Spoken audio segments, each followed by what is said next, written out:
We see anywhere from 200 to 300 patients a day, and about half of those suffer with Hashimoto's low thyroid or Graves' disease.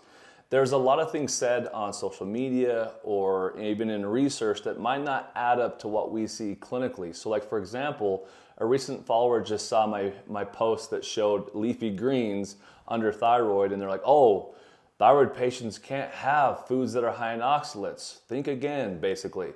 In reality, that's not the case. Most of our patients do really well with beans and leafy green veggies.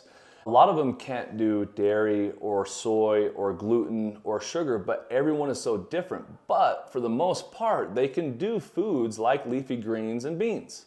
Now, if they have rheumatoid arthritis, then there may be a chance that avoiding foods that are high in oxalates, that may be beneficial. But everyone is so unique and different. Most of our patients do really well, but they may have a few food triggers, but it's not this like aggressive diet that they can barely eat anything, or they just have to eat meats, or they just have to eat these things. A lot of our patients have a ton of vegetables, have a ton of fruit, have a ton of different choices. They just have to identify what those few foods are that trigger their autoimmune response and trigger an inflammatory response, and they have to avoid those specifically. Finding out what your specific foods are can be a game changer.